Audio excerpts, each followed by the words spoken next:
The job offer came unexpectedly. I was sifting through online ads when I saw it. Janitor needed for old building, high pay, flexible hours. It seemed too good to be true. The address was in a part of town I rarely visited, known for its ancient, towering structures that seemed to defy time. Intrigued, I decided to check it out. The building stood at the end of a narrow cobblestone street. Its facade was worn and weathered, with ivy crawling up the stone walls. The windows were dark, and the few lights that flickered from within cast eerie shadows. As I approached the massive oak doors, I felt a shiver run down my spine. Something about the place felt off, but I couldn't pinpoint what it was. Inside, the air was thick with the scent of old wood and dust. The lobby was dimly lit, with only a few bulbs casting a pale glow. The architecture was grand but neglected, with intricate moldings and chandeliers covered in cobwebs. My footsteps echoed as I walked across the marble floor, each step amplifying my growing unease. Despite the building's state, there was something almost majestic about it. A man in a dark suit greeted me in the lobby. He introduced himself as Mr. Grayson, the building's manager. His demeanor was cold and formal, his eyes never quite meeting mine. He handed me a list of rules, each one stranger than the last. Do not enter room 306. Avoid the basement after midnight, and never speak to the residents. I glanced up at him, confused, but he offered no explanation. Despite the odd conditions, I accepted the job. The pay was too good to pass up, and I needed the money. Mr. Grayson handed me a set of keys and a map of the building, then disappeared down a dark hallway. Left alone in the vast, silent lobby, I couldn't shake the feeling that I had just made a terrible mistake. My first night in the building was uneventful, but the eerie atmosphere made every moment feel like an eternity. The hallways were dimly lit, with old, flickering bulbs that cast long, wavering shadows. The silence was oppressive, broken only by the occasional creak of the floorboards and the distant hum of the building's ancient heating system. Each sound seemed to echo endlessly, amplifying my sense of isolation. As I made my rounds, I couldn't help but notice the peculiarities of the place. The furniture was old and worn, covered in a thick layer of dust. The walls were adorned with faded, sepia-toned photographs of people who looked like they belonged to another era. Their eyes seemed to follow me as I moved, adding to my growing unease. Every corner I turned felt like stepping into a forgotten past. The staff members I encountered were few and far between. They were polite, but distant, their eyes always avoiding direct contact. They seemed to be going through the motions, their expressions vacant and their movements mechanical. I tried to strike up conversations, but their responses were brief and uninterested. It was as if they were just shadows, moving through the building without really being there. One of the rules was to avoid room 306, but my curiosity got the better of me. As I passed by the door, I couldn't help but stop and listen. There was a faint, rhythmic tapping sound coming from inside, like someone tapping their fingers on a table. I leaned closer, straining to hear more, but the sound abruptly stopped. A chill ran down my spine, and I quickly moved away, my heart pounding in my chest. By the time I finished my shift, I was exhausted and on edge. I locked up the cleaning supplies and headed to the small, cramped office that had been designated as my resting area. As I lay down on the old, creaky cot, I couldn't shake the feeling that I was being watched. The oppressive silence pressed down on me, making it hard to sleep. I closed my eyes, hoping that the morning light would chase away the shadows and the unease. The days turned into a blur of monotonous routine, but my curiosity about room 306 grew stronger with each passing night. The building's eerie atmosphere only intensified my obsession. The strange noises, the flickering lights, and the cold drafts that seemed to come from nowhere all contributed to my growing sense of dread. I found myself lingering near the forbidden room, hoping to catch a glimpse of whatever secrets it held. One night, after ensuring that no one was around, I decided to take a closer look at room 306. The door was made of heavy, dark wood, with intricate carvings that seemed to pulse with a life of their own. The doorknob was cold and unyielding in my hand. I took a deep breath and turned the knob, but the door wouldn't budge. It was locked tight. Frustrated, I pressed my ear against the door, listening intently. The faint tapping sound I had heard before was back, but now it was accompanied by a low, whispering voice. The words were unintelligible, but the tone was filled with urgency and fear. My heart raced as I pressed harder against the door, straining to make out the words. Suddenly, the whispering stopped, and the silence that followed was deafening. I could feel my pulse in my temples as I slowly backed away from the door. The next day, I noticed a peculiar change in the staff's behavior. They seemed more alert, their eyes darting around nervously. I caught them whispering among themselves, glancing at me with suspicion. It was clear that they knew I had been near room 306. I felt a cold knot of fear in my stomach, wondering what they might do if they discovered my intentions. The air was thick with tension, and I knew I had to be more careful. Despite the growing danger, my determination to uncover the truth about room 306 only grew stronger. I began to gather information, asking subtle questions and observing the staff's routines. I discovered that the room had been locked for decades, ever since a tragic incident involving a former resident. The details were vague, but the few clues I managed to piece together painted a grim picture of madness and despair.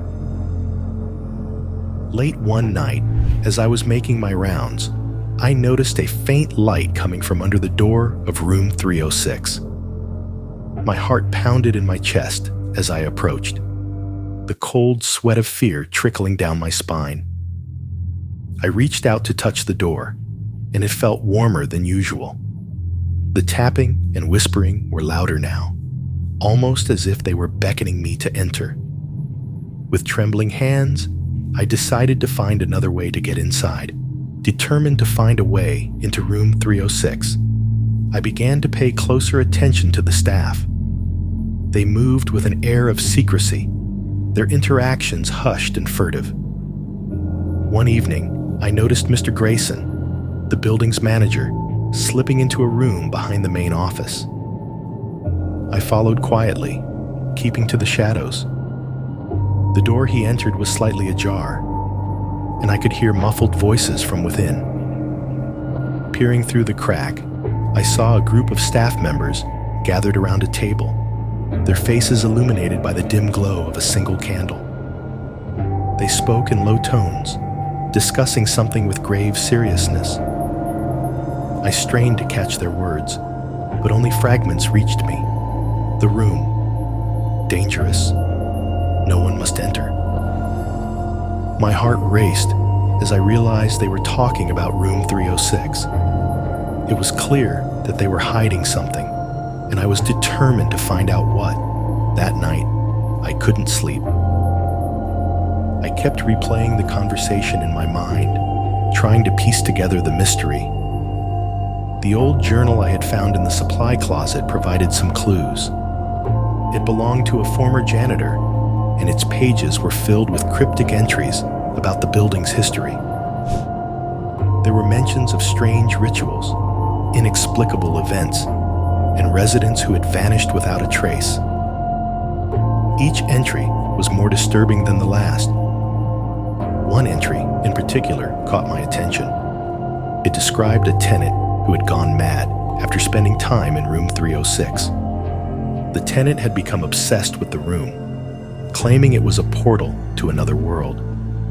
They spoke of hearing voices, seeing shadowy figures, and feeling an overwhelming sense of dread. The journal ended abruptly with a final chilling note. The room must remain sealed. My curiosity and fear battled within me. The more I learned, the more I felt drawn to the room, yet the warnings were clear. The building's oppressive atmosphere seemed to press in on me, amplifying my anxiety. I felt as if unseen eyes were watching my every move, and the shadows seemed to whisper my name. The sense of being constantly observed was unnerving, and I couldn't shake the feeling that something was lurking just out of sight.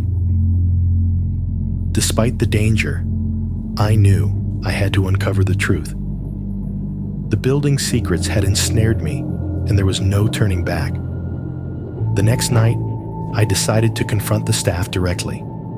I needed answers, and I was willing to take the risk. As I approached Mr. Grayson, I felt a surge of determination. The fate of the building and its dark history hinged on what I was about to discover. Confronting Mr. Grayson was not easy. His cold, unyielding demeanor made him intimidating, but I had to press on. I asked him directly about room 306, about the strange rules and the unsettling occurrences. His face grew pale, and for a moment, I saw a flicker of fear in his eyes. He quickly regained his composure, but his voice trembled slightly as he spoke. "Some things are better left unexplored," he said, his tone a mix of warning and resignation. "The building has its secrets, and not all of them are meant to be uncovered. Room 306 is one of those secrets. It's dangerous, and the rules are in place for your safety." His words, instead of deterring me, only fueled my determination. I knew there was more to the story, and I had to find out what it was. That night, I returned to the journal, hoping to find more clues. As I flipped through the yellowed pages, I came across an entry that sent chills down my spine. It described an old ritual performed by the building's original occupants. The ritual involved summoning and binding a malevolent entity, using room 306 as the focal point. The entries spoke of whispers in the dark, shadows that moved on their own, and a growing sense of dread that permeated the entire building. The deeper I delved into the journal, the more paranoid I became. I started to see things out of the corner of my eye, shadows that didn't belong, fleeting glimpses of figures in the dark. The building seemed to be alive, its very walls pulsing with an ancient malevolent energy. My sleep was plagued by nightmares of being trapped in room 306, with the whispers growing louder and more insistent. My fear turned into a consuming obsession. I needed to understand the nature of the entity that had been bound in room 306. The journal hinted that the original tenants had failed to contain it fully, and that its influence had spread throughout the building. The residents who had gone mad, the strange rules, the oppressive atmosphere, all were symptoms of its lingering presence. One entry, in particular, stood out. It described a former resident who had tried to free the entity, believing it could grant them power. The attempt had ended in tragedy, with the resident disappearing without a trace. The journal's author warned that the entity was deceptive, offering promises while slowly eroding one's sanity.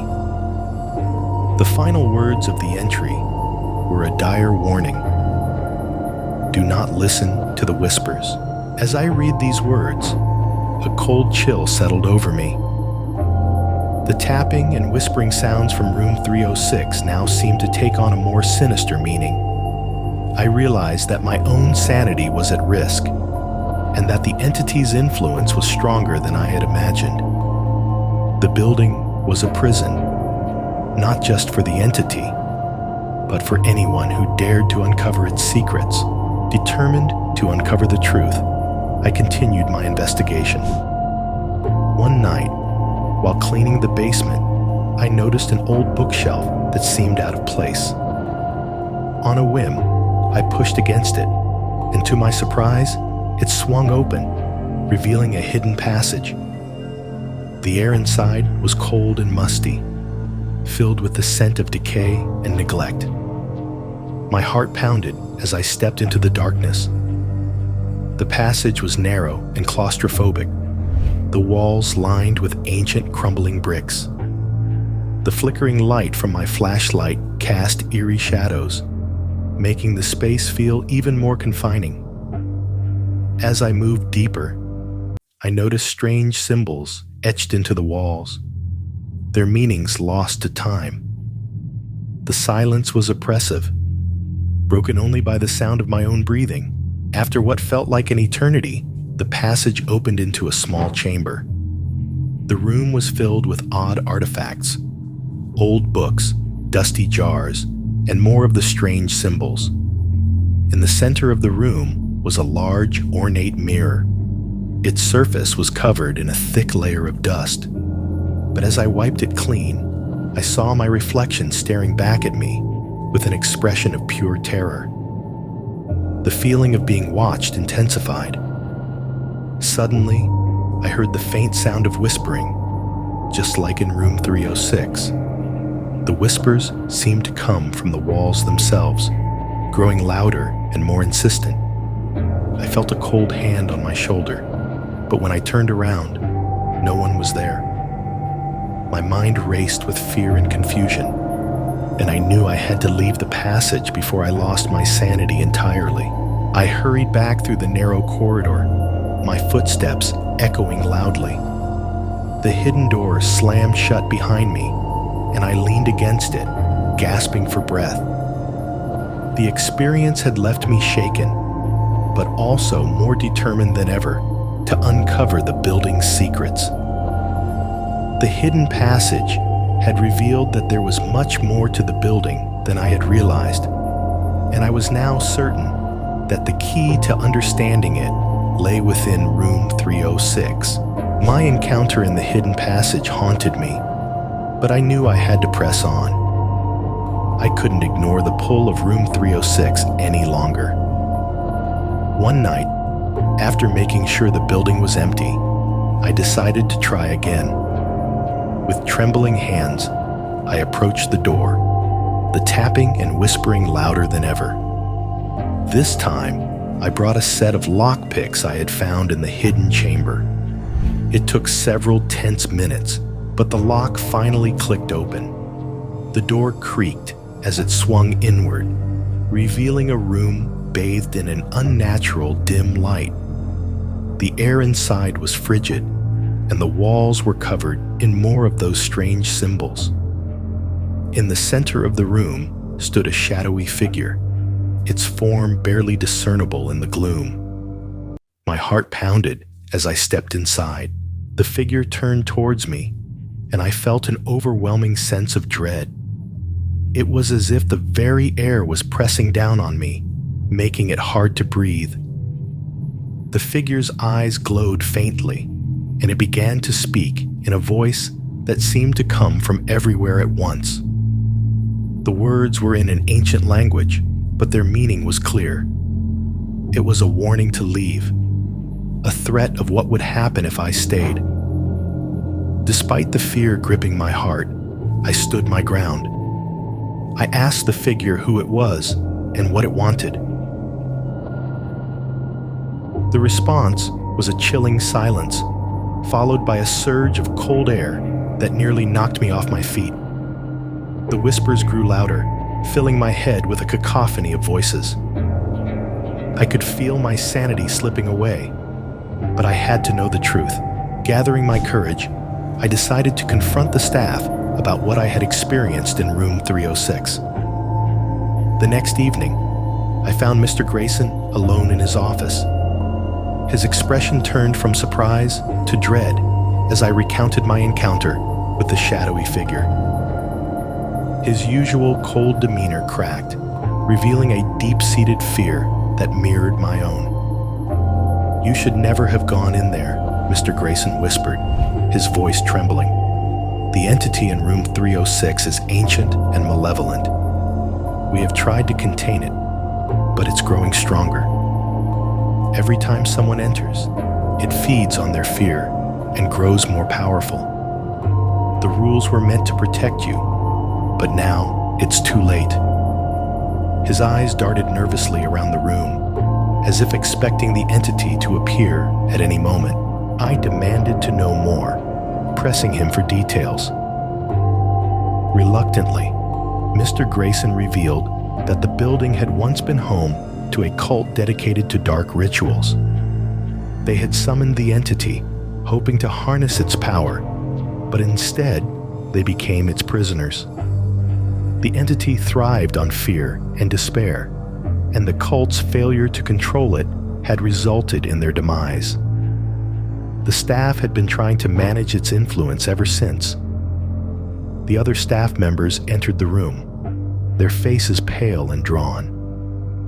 They had overheard our conversation and looked at me with a mixture of pity and anger.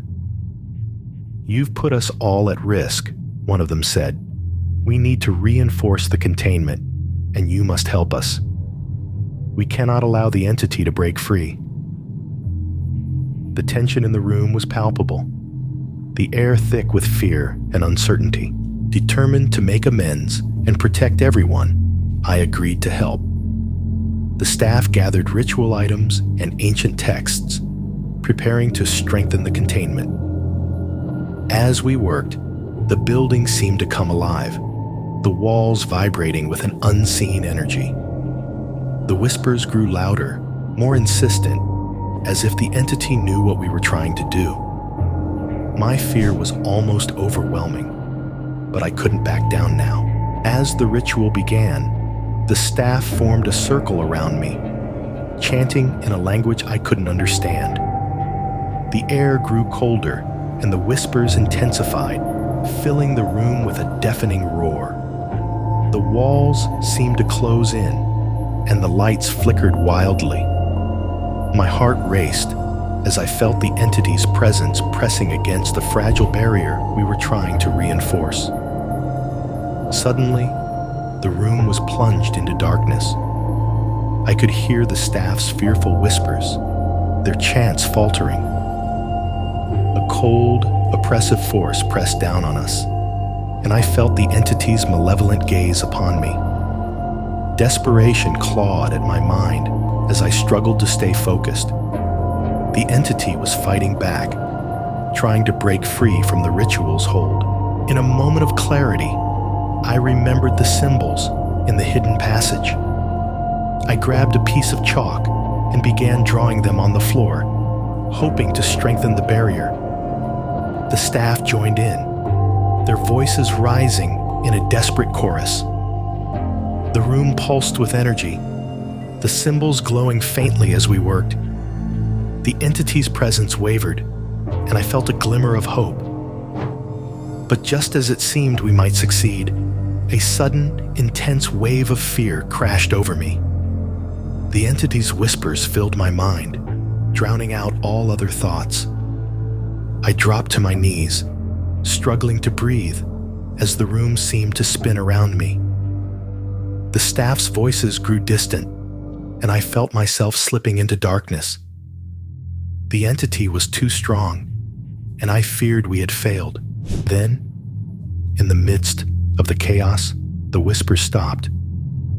An eerie silence fell over the room. The oppressive force lifted, and I gasped for breath. The staff looked around in confusion, their expressions a mix of relief and fear. The entity had retreated, but I knew it wasn't gone. The building's secrets remained, and the battle was far from over.